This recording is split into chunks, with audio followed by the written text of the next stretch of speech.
بسم الله الرحمن الرحيم. الحمد لله والصلاة والسلام على رسول الله وعلى آله وصحبه ومن والاه، أما بعد. أعوذ بالله السميع العليم من الشيطان الرجيم من همزه ونفخه ونفسه. بسم الله الرحمن الرحيم. رب اشرح لي صدري ويسر لي أمري واحلل عقدة من لساني يفقهوا قولي. سبحانك لا علم لنا إلا ما علمتنا إنك أنت العليم الحكيم. اللهم لا سهل إلا ما جعلته سهلا وأنت تجعل الحزن إذا شئت سهلا.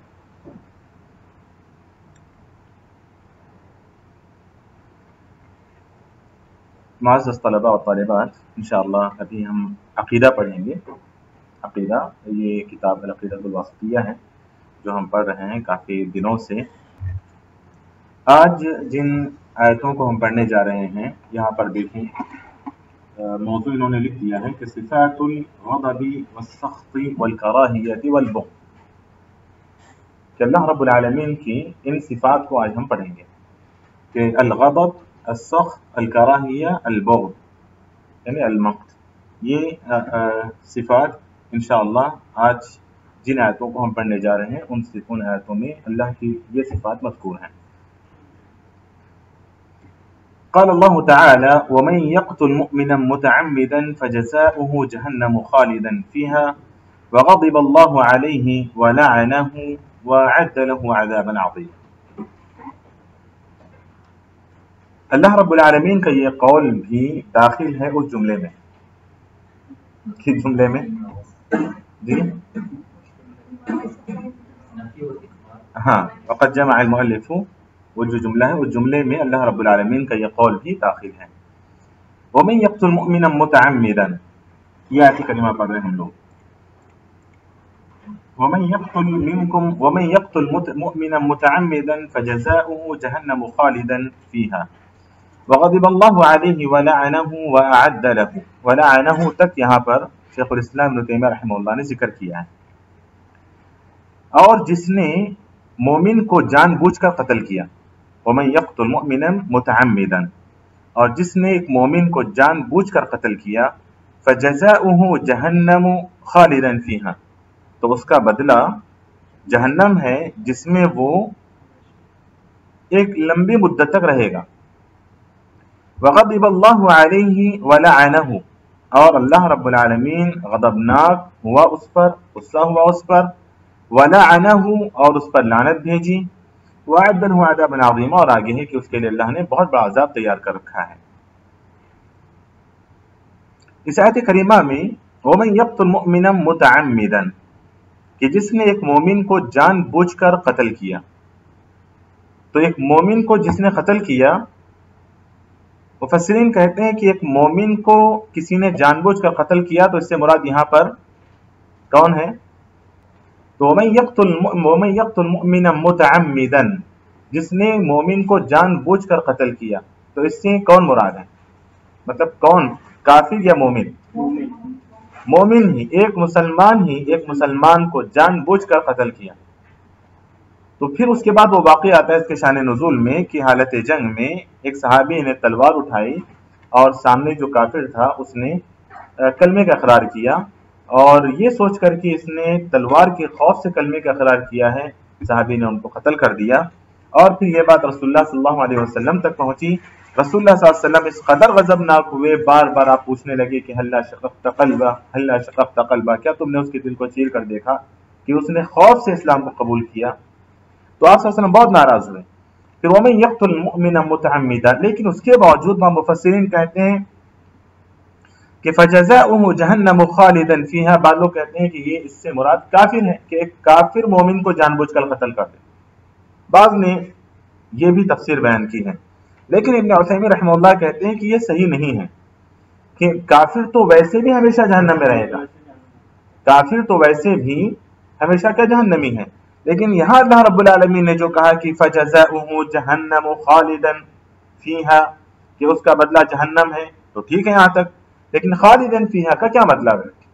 جو ایک مومن کو جان بوجھ کر قتل کرتا ہے، دیکھیں ایک مومن کا قتل اگر غلطی سے ہو جائے، جس کو ہم قتل خطا کہتے ہیں، تو گنہگار ہے، اس کو دیت دینی پڑے گی، غلام آزاد پڑیں گے، وہ ایک الگ سزائیں ہیں. لیکن یہاں پر قتل عمد کی بات ہو رہی ہے کہ ایک مومن کو کسی نے جان بوجھ کر قتل کر دیا، تو اس کی کیا سزا ہے؟ کہ اس کی سزا جہنم ہے. اس کی سزا جہنم ہے. خالدن فیہا، وہ ہمیشہ رہے گا اس میں. بعض لوگ یہ ترجمہ کرتے ہیں خالدن کا، ترجمہ کرتے ہیں ہمیشہ کا. تو کیا ایک مومن کسی مومن کا قتل کر دے تو اس کی سزا جہنم میں ہمیشہ رہنا ہے؟ کیا وہ جہنم میں ہمیشہ رہے گا؟ جبکہ ہمیشہ کی جہنم کس کے لیے ہے؟ شرک کے لیے ہے اور کفر کے لیے ہے، کافر اور مشرک کے لیے ہمیشہ کی جہنم ہے. تو کیا کسی مومن کو کوئی قتل کر دے تو کیا اس کے لیے بھی ہمیشہ کی جہنم ہے؟ ایک سوال ہے. تو اس کا جواب لوگوں نے مختلف طریقے سے دیا. بعد نے کہا کہ اس سے مراد یہاں پر کافر ہے، تو بعض مفسرین نے جواب دیتے ہوئے کہا کہ نہیں، کافر کیسے ہو سکتا ہے؟ کافر تو کفر کی وجہ سے ہمیشہ جہنم میں رہے گا. لیکن تمام جوابات کو چھوڑ کر میں صرف 2 جواب آپ کے سامنے رکھوں گا جو زیادہ مناسب اور صحیح رکھتے ہیں. ایک یہ کہ قتل عمد، جان بوجھ کر قتل کرنا، جان بوجھ کر انسان کفر کرتا ہے تو وہ جہنم میں ہمیشگی کی جہنم اس کے لیے. جو انسان کفر کرتا ہے تو کفر اس کو ہمیشگی کا جہنمی بنا دیتا ہے، یا شرک کرتا ہے تو شرک اس کو دائمی جہنمی بنا دیتا ہے، شرک. لیکن بعض مفسرین نے کہا کہ مومن کو قتل کرنا، قتل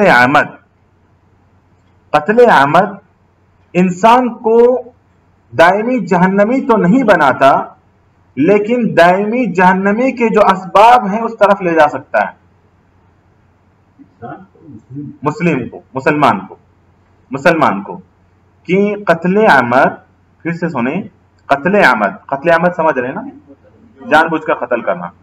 تو قتل عمد ایک مسلمان کو دائمی جہنمی تو نہیں بناتا، لیکن جو انسان قتل عمد کر دیتا ہے دائمی جہنمی ہونے کے چانسز بڑھ جاتے ہیں، اس کے دائمی جہنمی ہونے کے امکانات بڑھ جاتے ہیں. کیسے؟ دلیل کیا تھی ان کی؟ رسول اللہ صلی اللہ علیہ وسلم کی ایک حدیث ہے، اس کی دلیل کہ اللہ کے رسول صلی اللہ علیہ وسلم نے فرمایا، امام بخاری نے اس حدیث کو روایت کیا ہے، حضرت عبداللہ بن عمر رضی اللہ عنہ راوی ہیں، کہتے ہیں کہ اللہ کے رسول صلی اللہ علیہ وسلم نے فرمایا کہ لا يزال المؤمن في فسحة من دينه ما لم يصب دما حراما. جب تک ایک مسلمان کسی مسلمان کا ناحق خون نہیں بہاتا وہ اپنے دین میں بالکل محفوظ رہتا ہے اور بالکل مطمئن رہتا ہے، یعنی کسی قسم کا اس کو خوف نہیں ہے. لیکن کہا فَإِذَا أَصَابَ دَمًا حَرَامًا، جب مسلمان کسی کا ناحق خون بہا لیتا ہے، ناحق خون بہاتا ہے، وَالْعِيَاذُ بِاللَّهِ فَإِنَّهُ قَدْ يُضَيِّقُ بِدِينِهِ حَتَّى يَخْرُجَ مِنْهُ، تو پھر وہ دین میں اس قدر تنگ ہو جاتا ہے، پھر وہ دین اس کے لیے تنگ ہو جاتا ہے، دین اس کے لیے تنگ ہو جاتے ہیں. تو یہاں پر شارح یہی کہتے ہیں کہ ایک مسلمان جب تک کسی مسلمان کا ناحق خون نہیں بہاتا وہ اپنے اسلام میں، وہ اپنے دین میں بالکل مطمئن رہتا ہے اور محفوظ رہتا ہے. جب ایک مسلمان کا وہ خون بہا لیتا ہے تو پھر وہ دین میں تنگ ہو جاتا ہے اور ہمیشگی کے جہنمی ہونے کے، دائمی جہنمی ہونے کے امکانات بڑھ جاتے ہیں. ایک تو یہ بتایا، اور دوسرا آسان سی جو تفسیر ہے اس کو سمجھنے کے لیے کہ خالدن کا معنی ہمیشہ کا نہیں ہے. خالدن کا معنی ہمیشگی کا نہیں کریں گے. خالدن کے ایک معنی مکس طویل کے بھی آتے ہیں، ایک لمبی مدت تک ٹھہرنے کے معنی بھی آتے ہیں خالدن کے.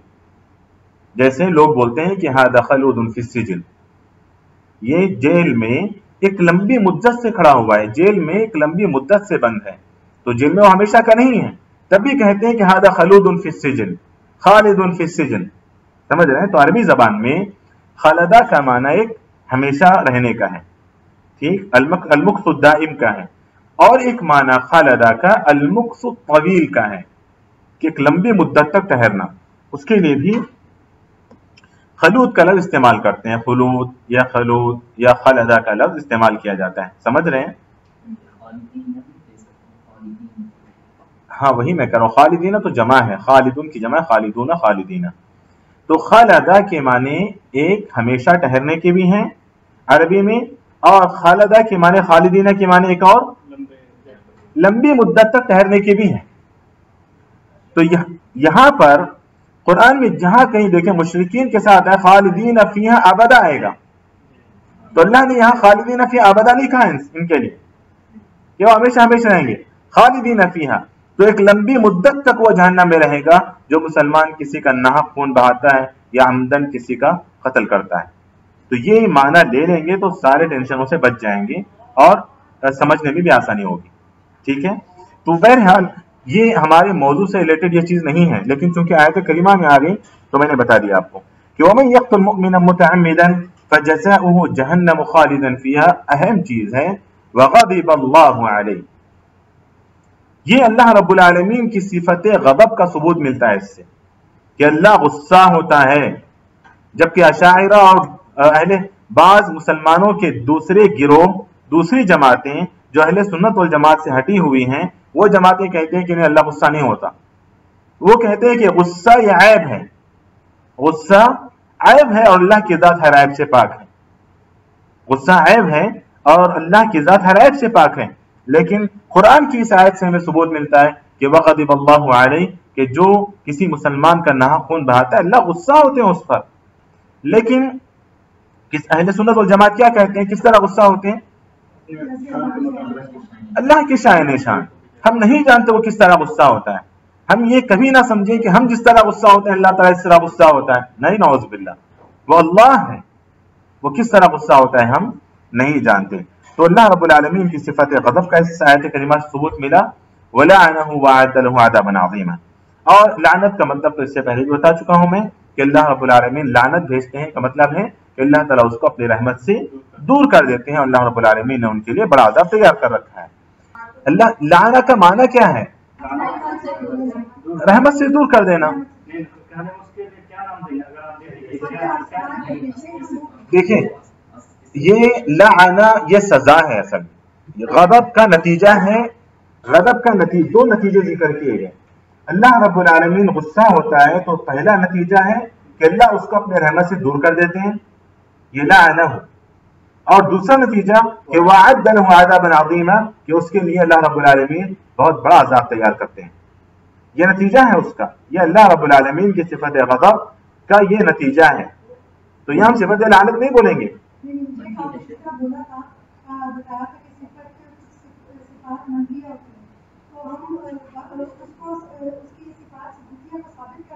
تو ہاں صفت غضب ہے تو غضب کے مقابلے میں کیا ہے؟ اللہ کی رحمت ہے، اللہ کی رضا ہے. اس سے پہلے اللہ کی رضا کا ذکر ہوا نا. وَلَا يَشْفَعُونَ إِلَّا لِمَنِ ارْتَضَىٰ. کیا تھی آیت کریمہ؟ یہاں دیکھیں کہاں گئے؟ رضی اللہ عنہم ورضوا عنہ. یہاں تھا، یہ جو آیت تھی یہ صفت رضا ہے صفت غضب کے مقابلے میں کہ اللہ رب العالمین راضی بھی ہوتے ہیں، اللہ رب العالمین غصہ بھی کرتے ہیں. وہ کس طرح ہم نہیں جانتے. دیکھیں ہر اللہ کی ہر صفت سے اللہ کی ہر صفت کا نام نہیں بن جاتا. اللہ کی بعض صفات فعلیہ ہیں، اللہ رب العالمین کے بعض صفات فعلیہ ہیں، بعض صفات اللہ کی ذاتیہ ہیں. ٹھیک. تو جیسے ذاتی صفات میں خود اللہ رب العالمین کی ذاتی جو صفات ہیں کہ اللہ سنتا ہے، اللہ رب العالمین دیکھتا ہے، یہ اللہ کی صفاتیں ذات ہیں جو ہمیشہ اللہ رب العالمین کے ساتھ.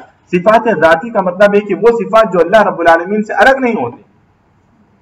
لیکن بعض صفات وہ ہیں جو صفات فعلیہ جیسے غضب ہے. یہ غضب اللہ ہمیشہ غصے میں نہیں رہتا. بندہ نافرمانی کرتا ہے تو اللہ غصہ کرتا ہے، بندہ اطاعت کرتا ہے تو اللہ تعالیٰ راضی ہو جاتا ہے، اللہ تعالیٰ خوش ہوتا ہے اس سے. تو یہ وہ صفات ہیں جو اللہ رب العالمین سے، اسی لیے ہم اس کو صفات فعلیہ کہتے ہیں، صفات ذاتیہ نہیں کہتے. جی اللہ رب العالمین نے خود ذکر کیا قہار. شاید قہار غضب سے زیادہ اور غصہ جو ہے وہ قہر ہے، اللہ رب العالمین کا قہر ہے. چلیے انشاءاللہ شاید وہ بھی آئے گا تو ہم پڑھ لیں گے آگے. تو یہاں پر اللہ رب العالمین کی صفت غضب کا تذکرہ ہے اور اس میں ذات ہے اللہ رب العالمین کے اللہ، اور اس میں صفت الوہیت کا تذکرہ ہے. اس کے بعد کیا آیت ہے؟ ذَلِكَ بِأَنَّهُمْ اتَّبَعُوا مَا أَسْخَطَ اللَّهَ وَكَرِهُوا رِضْوَانَهُ فَأَحْبَطَ أَعْمَالَهُمْ. سورہ محمد کی آیت ہے. اس سے پہلے اللہ رب العالمین نے ان کافروں کا ذکر کیا جو اللہ رب العالمین کی نازل کردہ کتاب پر ایمان نہیں لاتے ہیں یا پھر اس کو ناپسند کرتے ہیں، تو اس کے بعد اللہ رب العالمین نے کہا فَكَيْفَ إِذَا تَوَفَّتْهُمُ الْمَلَائِكَةُ يَضْرِبُونَ وُجُوهَهُمْ وَأَدْبَارَهُمْ، کیا حال ہوگا ان کا جب فرشتے ان کی روح نکال رہے ہوں گے تو ان کے چہروں پر اور ان کے پچھواڑے پر ان کو مار رہے ہوں گے، کافروں کی بات کی۔ اس کے بعد کہا یہ سب کس لیے؟ ذَلِكَ بِأَنَّهُمُ اتَّبَعُوا مَا أَسْخَطَ اللَّهُ، کیونکہ انہوں نے ان چیزوں کی پیروی کی جنہوں نے اللہ کو ناراض کیا۔ تو یہاں اللہ تعالیٰ ناراض ہوتے ہیں، یہ سخت اللہ، رضا الرب فی رضا الوالدین و سخت الرب فی سخت الوالدین، کہ اللہ رب العالمین ناراض ہوتے ہیں۔ تو ذلك بأنهم اتبعوا ما اسخط الله وكرهوا رضوانه فأحبط أعمالهم، یہاں پر دیکھیں کہ یہ اس وجہ سے، یعنی فکیف اذا، اس سے پہلے کی آیت کریمہ کو جوڑیں اس سے کہ کیا حال ہوگا ان کا، کیا درگت ہوگی ان کی، کہ جب فرشتے ان کی روح قبض کر رہے ہوں گے تو ان کے چہروں پر ان کو ماریں گے اور ان کے پیچھے ان کو ماریں گے ادبارہم۔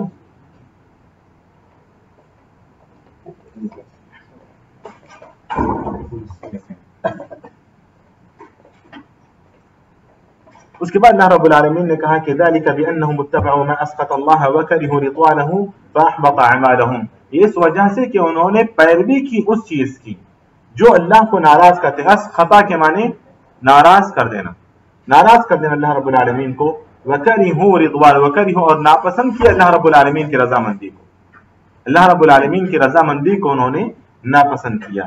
تو یہاں بھی اللہ رب العالمین کے صفت سخت کہ اللہ کی ناراضگی کا ثبوت ملتا ہے کہ اللہ رب العالمین ناراض ہوتے ہیں، اللہ رب العالمین کی رضامندی کا بھی ثبوت ملتا ہے اس آیت کریمہ سے۔ اور ایک اس کے بعد کا قول ہے فَلَمَّا آسَفُونَا انتَقَمْنَا مِنْهُمْ، فَلَمَّا آسَفُونَا انتَقَمْنَا مِنْهُمْ، جب انہوں نے ہمیں ناراض کیا، فَلَمَّا آسَفُونَا انتَقَمْنَا مِنْهُمْ، جب انہوں نے ناراض کیا تو ہم نے ان سے انتقام لیا، جب انہوں نے ناراض کیا ہمیں تو ہم نے ان سے انتقام لیا۔ یہ آیت کریمہ رد ہے ان جماعتوں پر، خاص طور پر اشاعرہ اور دیگر جو فرقے نکلے اس امت سے اللہ کے اسماء و صفات کے سلسلے میں، ان پر ایک رد ہے جو کہتے ہیں کہ اللہ رب العالمین جہاں کہیں غضب کا تذکرہ آتا ہے وہاں اللہ غصہ نہیں ہوتے ہیں۔ غضب کا معنی ہے ارادت، غضب کا معنی انتقام کا ہے، کہتے ہیں کیا کہتے ہیں وہ کہ غضب کا معنی انتقام کا، اللہ غصہ نہیں ہوتا، اللہ انتقام لیتا ہے، اللہ غصہ نہیں ہوتا، اللہ انتقام لیتا ہے۔ تو یہ آیت کریمہ مفسرین کہتے ہیں کہ فلما آسفونا، جب انہوں نے ہمیں ناراض کیا۔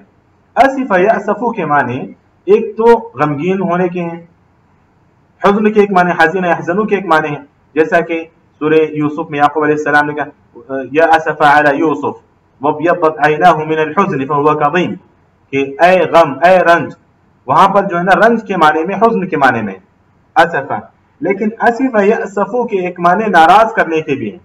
تو اللہ رب العالمین کے لیے حزن کا معنی ٹھیک نہیں ہے، تو یہاں پر اسف یأسف اور آسفا کے معنی ناراض کرنے کے بھی ہیں عربی زبان میں۔ تو فلما آسفونا، جب انہوں نے ہمیں ناراض کیا، انتقمنا منہم، تو ہم نے انتقام لیا، انتقام لیا۔ تو یہ انتقام بھی اللہ رب العالمین کی ایک صفت ہے، انتقمنا منہم، انتقام ہے اللہ رب العالمین کی جس کو انہوں نے بغض سے تعبیر کیا ہے، کہ اللہ رب العالمین کو جو ناراض کرتے ہیں اللہ رب العالمین، یہ نتیجہ ہے، یہ بھی انتقمنا، بلکہ صفت انتقام نہیں بولیں گے یہاں پر، یہ بھی نتیجہ ہے اللہ کی ناراضگی کا نتیجہ۔ ایک تو اوپر آپ نے اوپر کی آیت میں آپ نے پڑھا کہ اللہ رب العالمین ناراض ہوتے ہیں تو نتیجے میں لعنت، اس کو اپنی رحمت سے دور کرتے ہیں۔ اللہ رب العالمین ناراض ہوتے ہیں اس کے لیے جہنم تیار کرتے ہیں۔ اللہ تعالیٰ ناراض ہوتے ہیں تو اس سے انتقام لیتے ہیں، یہ بھی نتیجہ ہے، یہ بھی نتیجہ ہے اللہ رب العالمین کی ناراضگی کا۔ رکھتے ہیں لوگ، کیونکہ سورہ آل عمران میں کیا آیت ہے؟ ذو انتقام، ذو انتقام ہے نا، عزیز ذو انتقام، تو منتقم نام رکھنا صحیح نہیں ہے، منتقم نام رکھنا صحیح نہیں ہے جی۔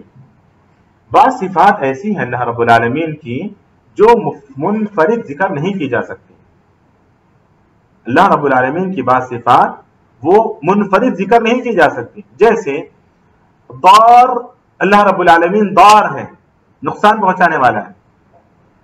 اب کوئی نام عبد الضار رکھ سکتا ہے؟ ہاں، وہی ضار ہے وہی نافع ہے، تو ضار کے ساتھ نافع ضروری ہے ذکر کرنا، ورنہ اللہ کی توہین ہے۔ اللہ رب العالمین کی بعض صفات ایسی ہیں کہ انسان ان کو منفرد تنہا ذکر نہیں کر سکتا، تو انتقام بھی ایسی بات ہے کہ انتقام نام نہیں رکھ سکتے، کیونکہ یہاں پر اللہ رب العالمین نتیجے کے طور پر وہ ذکر کرتے ہیں کہ جب ہمیں لوگ ناراض کرتے ہیں تو ہم انتقام لیتے ہیں ان سے۔ یہ اللہ رب العالمین کا انصاف ہے، اس کا عدل ہے کہ جب وہ ہمیں ناراض کرتے ہیں تو پھر ہم انتقام لیتے ہیں۔ تو عبد المنتقم جو لوگ نام رکھتے ہیں وہ صحیح نام نہیں ہے، ورنہ پھر کوئی عبد الدار بھی رکھ لیں، ہاں نقصان پہنچانے والا، عبد الدار والنافع۔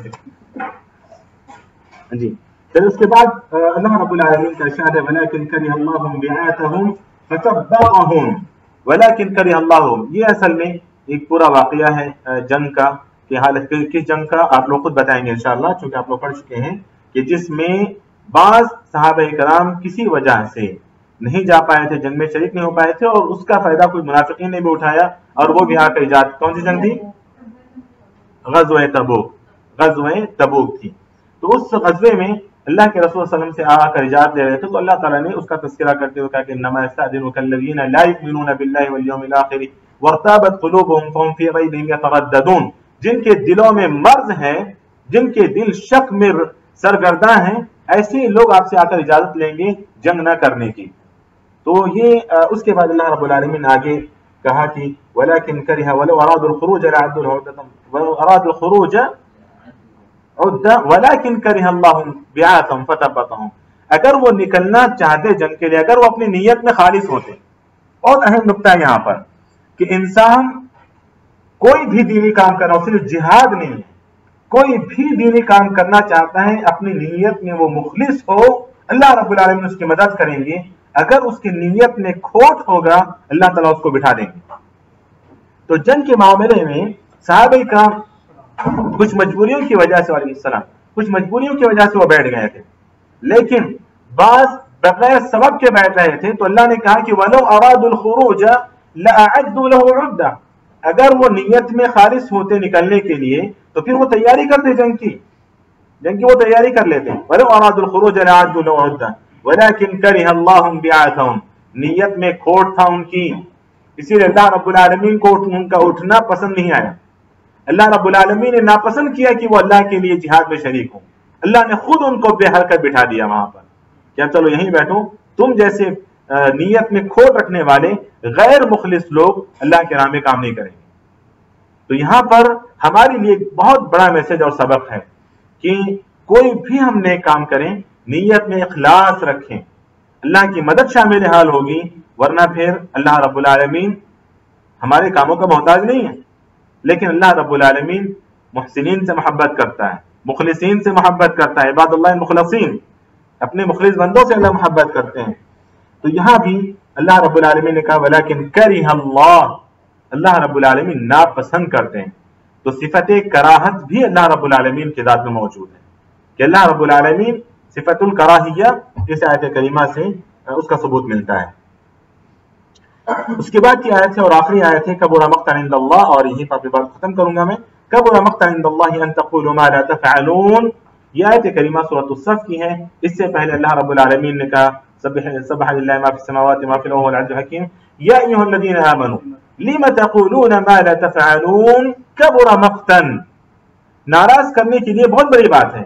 اللہ رب العالمین ناراض ہوتے ہیں کہ تم وہ بات کہو جو تم خود نہیں کرتے، تو اپنی زبان سے یعنی تمہارے قول و عمل میں تضاد ہو، اللہ کو ناراض کرنے والا یہ عمل ہے، اللہ کو ناراض کرنے والی یہ بات ہے۔ کبر مقتا عند اللہ ان تقولوا ما لا تفعلون، تو صفت مقت یعنی صفت الغضب یا صفت البغض، مقت یہاں بغض کے معنی میں ہے کہ اللہ رب العالمین سخت ناپسند کرتے ہیں، ناراض ہوتے ہیں اللہ رب العالمین ان لوگوں سے جن کے قول و عمل میں تضاد ہوتا ہے، جن کے قول و عمل میں تضاد ہوتا ہے۔ تو ہمیں چاہیے کہ ہم وہی بات بولیں جو ہم کر سکتے ہیں، ہم وہ نہ بولیں جو ہم نہیں کر سکتے۔ یہاں پر مفسرین کہتے ہیں کہ جو لوگ بولتے ہیں اور کرتے نہیں ہیں اس کی دو وجہ ہو سکتی ہیں۔ ایک یہ جو بولتا ہے کرتا نہیں ہے، جو بولتا ہے کرتا نہیں ہے، خود اس بات کی اس کے پاس اہمیت نہیں ہے، خود اس بات کی اس کے پاس اہمیت نہیں ہے لیکن وہ بولتا ہے، یا پھر وہ متکبر ہے کہ جو بولتا ہے اور جان بوجھ کر وہ نہیں کرتا، نیک کام کے لوگوں کو تعلیم دیتا ہے، امر بالمعروف کرتا ہے اور معروف سے خود دور ہے، تو اس کی وجہ یہ ہو سکتی ہے کہ وہ اس کو حقیر سمجھتا ہے، یعنی اس کی اہمیت نہیں ہے، اس امر بالمعروف، اس معروف کی اہمیت اس کے پاس نہیں ہے، یا پھر وہ متکبر ہے جو معروف کو جان کر بھی وہ نہیں کرتا۔ اللہ رب العالمین ہماری حفاظت فرمائے۔ اللہ تعالیٰ سے دعا ہے کہ اللہ رب العالمین جو کچھ باتیں ہم نے سنی ہیں پڑھی ہیں سمجھی ہیں، اللہ عمل کی توفیق عطا فرمائے۔ اللہ ہر طرح کی بدعقیدگی سے ہماری حفاظت فرمائے اور ہمیں صحیح عقیدے والا بنا دے۔ آمین۔ وصلی اللہ وسلم وبارک علی نبینا محمد وعلی آلہ وصحبہ اجمعین والحمد للہ رب العالمین۔